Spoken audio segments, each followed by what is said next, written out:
For as long as we can remember, the Middle East has almost always been a hotbed of conflict, unrest, and turmoil. It seems like every year, without fail, there's news of another confrontation unfolding in this region, no matter when you were born. The last century has seen this area engulfed in ceaseless battles. Especially since the beginning of the 21st century, countries such as Iraq, Syria, Lebanon, Israel, Palestine, and Yemen have been the stages for significant warfare.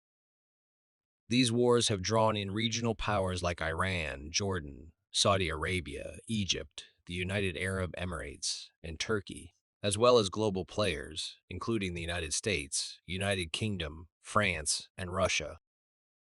The wars in the Middle East, since the dawn of the 21st century, have led to the death of millions and displaced many more, making them refugees, all while draining trillions of dollars.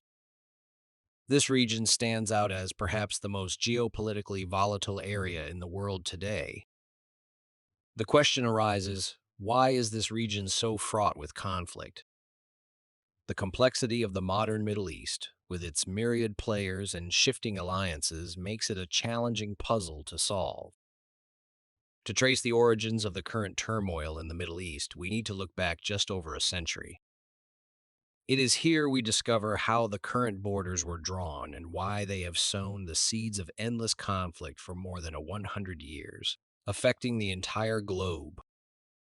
For centuries, the vast Ottoman Empire ruled over the Middle East, imposing its law across a land diverse in ethnicity, language, and religion, stretching from Hungary to Yemen. The empire was made up of regions, but it vehemently opposed the idea of nation states, suppressing any form of nationalism to maintain stability and peace. However, the Ottoman Empire began to wane by the 19th century. During this period, the burgeoning British Empire, eyeing the strategic importance of the Middle East for its location between Britain and its jewel colony India, started establishing protectorates in the region. This effort began with the modern United Arab Emirates in 1820, gradually expanding to include southern Yemen and eventually Egypt by 1888, following the completion of the Suez Canal some 20 years earlier. The Suez Canal, under the ownership of British and French investors yet situated in Egypt, emerged as a critical geopolitical asset for Britain. To secure uninterrupted access, Britain coerced Egypt into becoming a protectorate, extending similar control over Oman and Kuwait. The Ottoman Empire, feeling threatened by British encroachments in the Middle East, allied with Imperial Germany in 1914 as the First World War unfolded. In response to the Ottoman Empire's alignment, Britain and France resolved to dismantle the empire. However, the post-Ottoman landscape remained uncertain until 1916, when diplomats Mark Sykes of Britain and François-Georges Picot of France crafted a covert pact to divide the Ottoman territories. This Sykes and Picot agreement delineated zones for direct British and French colonial rule, areas to become independent Arab states under British or French influence, a portion allocated to Russia, and Jerusalem's region, significant for its religious importance, was to receive an undetermined international governance. The borders proposed by Sykes and Picot in 1916 largely ignored the Middle East's intricate mosaic of religions, languages, and ethnic groups. Instead, these new boundaries were superimposed on the Ottoman Empire's administrative divisions, which similarly overlooked ethnic and religious distinctions in its diverse domain. The British zone included the Ottoman provinces of Baghdad, Basra, parts of Deir ez-Zor, and Damascus, while the French controlled Mosul, Deir ez-Zor, Aleppo, Adana, Beirut, and Lebanon. Jerusalem, directly administered by the Ottoman capital, formed the basis for the proposed international zone. Thus, the map Sykes and Picot drew was not informed by the region's ethnic, linguistic, or religious nuances, leading to enduring ramifications. The complexity of the situation was further exacerbated by additional British commitments during the war. To instigate an Arab uprising against the Ottomans, British representatives promised support for a vast united Arab state post-war. Concurrently, the 1917 Balfour Declaration committed Britain to the establishment of a national home for the Jewish people in Palestine. Additionally, the discovery of oil in Iran in 1908, exploited by the British through the Anglo-Persian Oil Company, later known as British Petroleum or BP, added another layer of geopolitical intrigue to the Middle East's future. During World War I, the importance of oil as a key strategic resource became undeniably clear, powering everything from battleships to aircraft. At this time, the United States stood as the leading global producer and supplier of oil. This reliance placed the British Empire in a precarious position, especially since the U.S. President Woodrow Wilson was vocally against the concept of empires in the post-war era, concerned about the reliability of the U.S. As an oil supplier, Britain was motivated to secure influence over regions in the Middle East, adjacent to Iran, in anticipation of discovering vast oil reserves there. This strategy aimed to ensure Britain's access to the essential oil resources needed for future conflicts. Following the end of World War I, the victorious Allies convened at Versailles in 1919 to determine the post-war peace terms, leading to another realignment of the Middle East's borders. Notably, the Ottoman province of Mosul was moved from French to British control. In 1920, as the Ottoman Empire neared its end, the Allies imposed the harsh Treaty of Sèvres, which, by comparison, made the Treaty of Versailles appear lenient.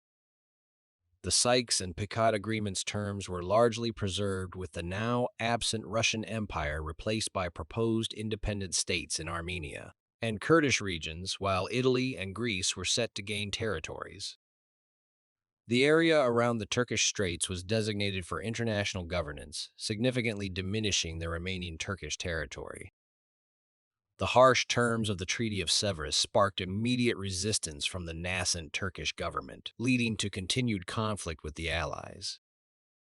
Significant Turkish military successes eventually brought the Allies back to the negotiating table, culminating in the 1923 Treaty of Lausanne.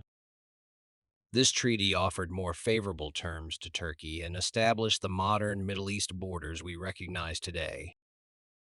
However, the Treaty of Lausanne left several issues unresolved, including the denial of an independent state for the Kurdish people. The Kurdish issue remains a central and unresolved problem in the region. Today, Kurds represent one of the largest stateless ethnic groups worldwide, with an estimated population of 40 million. They possess a distinct ethnic, cultural, and linguistic identity, yet are spread across Turkey, Syria, Iraq, and Iran, where they form minority populations often facing persecution and discrimination. The quest for Kurdish nationalism and an independent state continues to be a significant source of conflict in the Middle East. The British combined the former Ottoman provinces of Mosul, Baghdad, and Basra into the mandate known as Mesopotamia, which would later evolve into modern-day Iraq. This amalgamation, however, merged distinctly diverse groups: Kurds in Mosul, Sunni Muslim Arabs in Baghdad, and Shia Muslim Arabs in Basra, into a single political entity. Additionally, Kuwait, originally part of Basra under Ottoman rule, was established as a British protectorate post-World War I, leading to Iraq's future territorial claim on Kuwait, a claim that Saddam Hussein would act upon with his invasion in 1990. By 1932, Iraq gained independence from British oversight, but remained a country marked by deep internal divisions and a contested claim on Kuwait. Iraq was left almost entirely landlocked, save for a minor stretch of coastline on the Persian Gulf, positioned between Kuwait and Iran. The country also lacked control over the sources of the Tigris and Euphrates rivers, critical for its sustenance, which originate in Turkey. The formation of French mandates introduced similar challenges. Lebanon was carved out as an independent state from the Ottoman Empire, distinguished by its Christian majority yet significant Sunni Shia and Druze minorities. In contrast, Syria was created from the amalgamation of the diverse Ottoman provinces of Aleppo, Beirut, Damascus, and Deir ez-Zor, grouping Sunni Kurds, Sunni Arabs, Alawite Arabs, and Christian Assyrians within one nation. During the 1930s, under pressure from Turkey due to the sizable Turkish community in the Syrian province of Alexandretta, the French ceded this area, creating the independent state of Hatay in 1938. The subsequent year, Hatay voted in a contentious referendum to join Turkey, becoming its Hatay province. This act has since been a point of contention, with Syria asserting that Hatay rightfully belongs to it, viewing the province as under Turkish occupation. The headwaters of the Euphrates River, crucial for Syria and Iraq, originate in Turkey, placing Turkey's dam projects on both the Euphrates and Tigris rivers as direct challenges to the water supplies of Syria and Iraq. This situation sets the stage for potential conflicts between these nations over water resources. Lebanon and Syria gained independence from French control in 1943 and 1946, respectively, with Syria immediately facing territorial disputes with Turkey over Hatay and making claims on Lebanon, arguing that the French had artificially divided them based on religious demographics. Both countries, like Iraq, were left deeply divided along sectarian and ethnic lines. The drawing of borders by the Allies from 1916 to 1923 only further complicated matters with the subsequent discovery of oil and gas in these newly formed countries. Oil, discovered in Iraq in 1927, marked the beginning of major oil explorations in the Arab world, with later discoveries in Kuwait and Saudi Arabia in 1938, and eventually in Syria and the United Arab Emirates in the mid-20th century. The placement of these oil and gas reserves often fueled ongoing conflicts over these resources. In Iraq, oil fields were found in the Shia Arab-dominated Basra and the Sunni Kurdish-dominated Mosul, but not in the Sunni Arab heartland of central Baghdad. Similarly, in Iran, the vast majority of oil reserves were located in Khuzestan, an area predominantly inhabited by Shia Arabs, distinct from the Shia Persian majority elsewhere in Iran. Kuwait, despite its small size, possessed oil reserves on par with Iraq's, underscoring Iraq's historical claims to Kuwait as a means to potentially double its oil resources.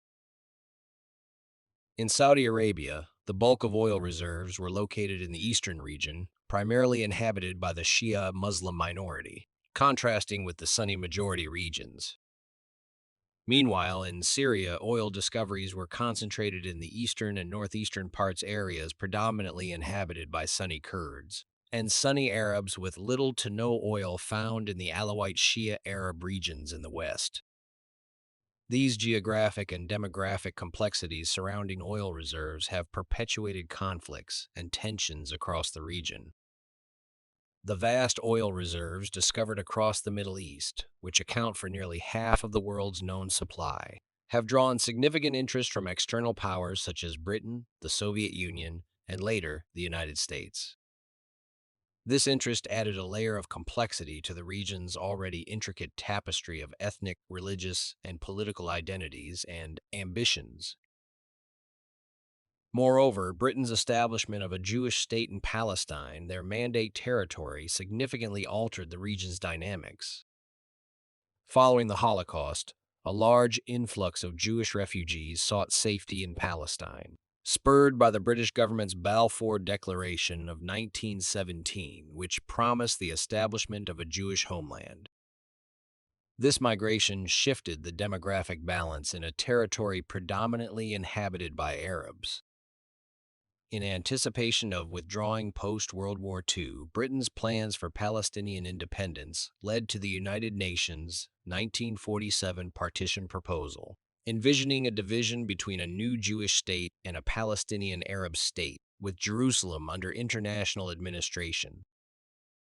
The proposal, accepted by Jewish representatives but largely rejected by Arab groups due to perceived unfairness, escalated tensions. The conflict intensified, and upon the British withdrawal in 1948, Israel declared independence, sparking the ongoing Arab-Israeli conflict.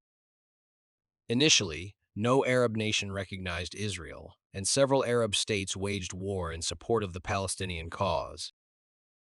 Israel secured not only the territory allocated by the UN, but also additional land intended for the Arab state and the western part of Jerusalem, leading to Jordan and Egypt controlling the West Bank, East Jerusalem, and the Gaza Strip, respectively. The aftermath saw the displacement of approximately 700,000 Palestinian Arabs, marking the Nakba, or catastrophe, significantly impacting Lebanon's demographic balance and contributing to internal tensions, such as the Lebanese Civil War from 1975 to 1990. Meanwhile, the Jewish population in Israel grew with the arrival of survivors from the Holocaust, further shifting the demographic landscape in favor of Jewish citizens. The Arab defeat to Israel in 1948 paved the way for Gamal Abdel Nasser's rise to power in Egypt. Nasser, a proponent of secular Arab nationalism, envisioned unifying the Arab nations of the Middle East under a single superstate, leveraging the region's oil reserves as a powerful tool to challenge Israel and its main supporter, the United States. Ascending to power in 1954, Nasser was among the first of several post-World War II Middle Eastern leaders who sought to redraw borders drawn during Sykes and Picot Agreement. He positioned himself against Israel, the U.S., and even Arab monarchies like Saudi Arabia and Kuwait, criticizing their closeness to the U.S. and their oil politics. In a bold move in 1956, Nasser nationalized the Suez Canal, which had been under British and French control, sparking a conflict as Britain and France, and Israel invaded Egypt to reclaim the canal. However, the intervention of both the U.S. and the Soviet Union forced the invaders to retreat, marking a significant victory for Egypt and elevating Nasser as a hero of secular Arab nationalism. The formation of the United Arab Republic in 1958, a union between Egypt and Syria led by Nasser loyalists, although short-lived, underscored the appeal of Nasser's vision. The republic dissolved in 1961, but the idea of Arab unity persisted. The civil war in North Yemen in 1962 became the setting for the Middle East's first proxy war, with monarchies like Saudi Arabia and Iran supporting the Yemeni monarchy while Nasser backed the nationalist rebels, turning the conflict into a costly stalemate for Egypt. By 1967, amid tensions fueled by the Yemen conflict, Nasser threatened war with Israel. However, Israel, anticipating Nasser's move and emboldened by his entanglements in Yemen, launched preemptive strikes against Egypt, Jordan, and Syria, leading to the Six-Day War. Israel's swift victory resulted in the occupation of the Golan Heights, the West Bank, East Jerusalem, the Gaza Strip, and the Sinai Peninsula.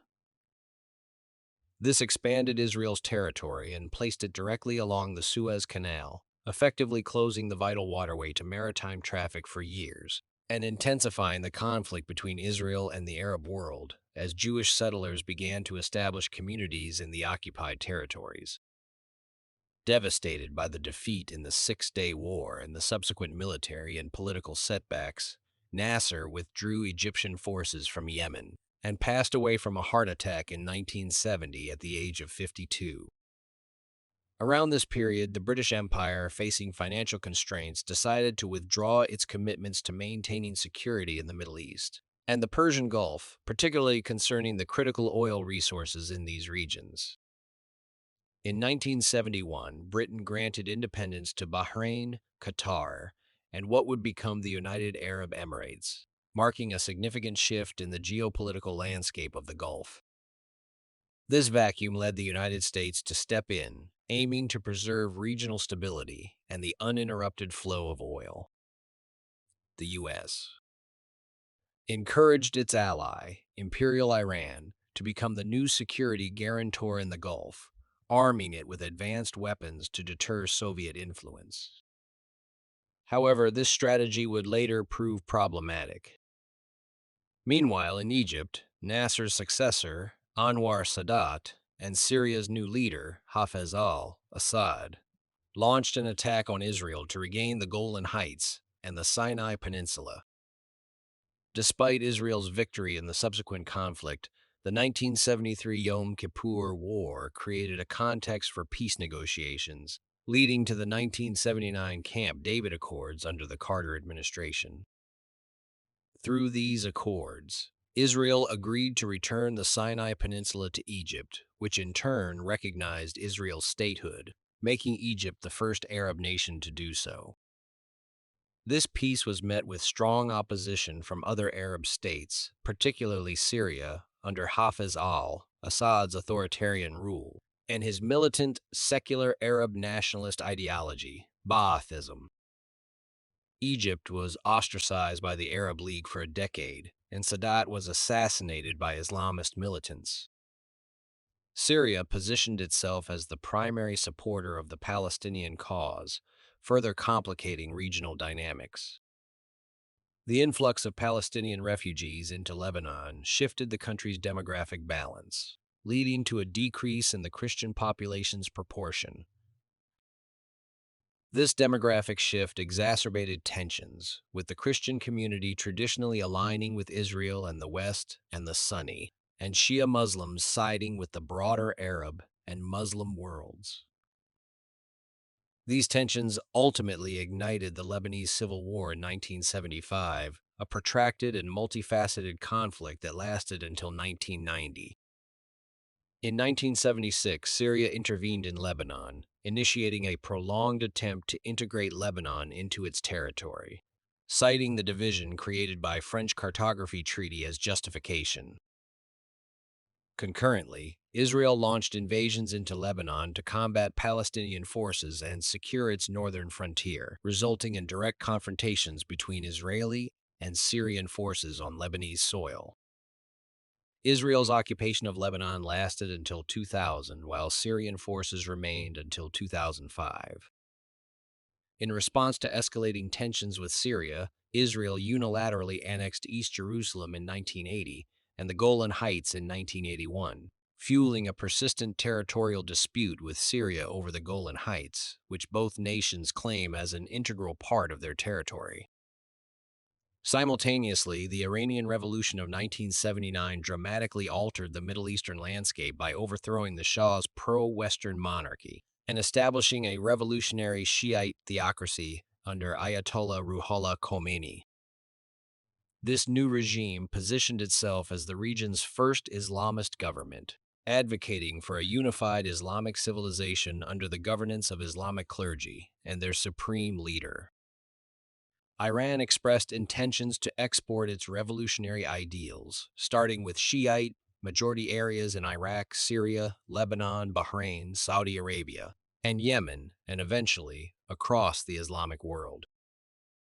This agenda set Iran on a collision course with Israel, the Gulf monarchies, and the United States, all of which sought to contain the spread of the Iranian Revolution.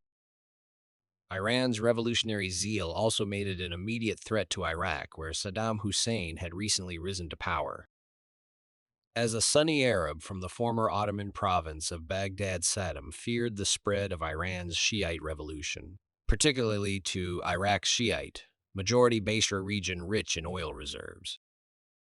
In an effort to preempt the Iranian Revolution's influence, Saddam, invoking Arab nationalism, launched an invasion into Iran in 1980. His aim was to seize the oil-rich Arab majority province of Khuzestan, thereby enhancing Iraq's oil wealth and positioning himself as a leading figure against the post-Sykes and Picot Middle Eastern order. The Iran-Iraq War escalated into a devastating 8-year conflict, resulting in the loss of 500,000 lives and injuring about 1 million others. In an effort to counter the revolutionary zeal of Iran, which had recently overthrown its monarchy, both Kuwait and Saudi Arabia provided substantial financial support to Saddam Hussein's Iraq, viewing it as a crucial buffer against Iran's anti-monarchist and expansionist ambitions. This financial aid sparked the beginning of a prolonged Saudi-Iranian Cold War. However, for Saudi Arabia, the stakes were even higher due to Iran's historical claims on Bahrain, an island with deep historical ties to Persia and Iran. and a significant Shia Muslim majority governed by a Sunni monarchy allied with Saudi Arabia and other Gulf states. Bahrain's strategic location, connected to Saudi Arabia by a bridge and in close proximity to significant Saudi oil infrastructure, heightened Saudi concerns. The fear was that a successful exportation of Iran's revolutionary ideology to Bahrain could subsequently threaten the Shia majority regions of eastern Saudi Arabia, endangering the Saudi monarchy and its control over the region's vast oil reserves. To counteract this threat, Saudi Arabia funded Saddam's efforts against Iran, aiming to contain the Iranian Revolution. Despite the Iraq War ending in a stalemate in 1988 with no territorial changes, the conflict's aftermath saw Iraq's demand for loan forgiveness from Kuwait. Kuwait's refusal led Saddam to leverage Iraq's historical claims towards them, resulting in the invasion and annexation of Kuwait in 1990, effectively doubling Iraq's oil reserves and significantly increasing Saddam's control over global oil supplies. Saddam's ambitions did not stop there. With Iraqi forces positioned on the border with Saudi Arabia, close to the kingdom's vital oil fields, it seemed likely that Saddam aimed to extend his control further, potentially over Saudi Arabia's oil resources. Such a move would have granted Saddam control over nearly 45% of the world's oil supply, bolstering his quest to reshape the Arab world under his leadership and challenge the boundaries established by the Sykes-Picot Agreement. To prevent Saddam Hussein's potential domination over a significant portion of the world's oil reserves and his ambition to reshape the Arab world, the United States led a formidable coalition of 32 countries in the Gulf War from 1990 to 91. This decisive military intervention successfully expelled Iraqi forces from Kuwait, effectively reinstating the borders established by the treaty. Following this conflict, the U.S. solidified its role as the primary guarantor of security in the Persian Gulf, ensuring the stability and accessibility of this vital oil region. The reactivation of the United States Fifth Fleet, headquartered in Bahrain, and the establishment of a significant Air Force base in Qatar at Al Udeid were strategic moves to protect the Gulf from revolutionary influences and maintain the flow of oil. The peace treaty between Jordan and Israel in 1994 marked a significant shift in the region, becoming the second Arab country to recognize Israel. However, the diminishing influence of secular Arab nationalism and the rising prominence of the U.S. and Israel in the Middle East facilitated the emergence of Sunni Islamist movements. These movements, opposing both Shia Islamism and secular Arab nationalism, sought to unify the Muslim world under a new Islamic state. Al-Qaeda, and later ISIS, as radical Sunni Islamist organizations emerged with the aim of establishing an Islamic state across the Muslim world. In 2014 and 2015, ISIS exploded onto the world stage with a series of conquests across the border between Iraq and Syria.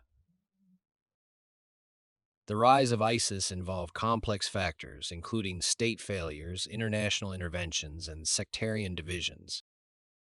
The legacy of these events and the interventions by global powers continue to influence the Middle Eastern landscape, highlighting the ongoing struggle for stability and peace in the region.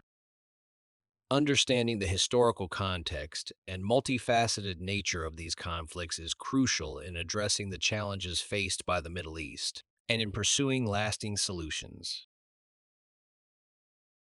Thanks for tuning in, and remember to let me know in the comment your opinion about such scenario. Don't forget to like and subscribe for more videos like that. If you like the video, please like and comment. Your feedback helps us to grow our content.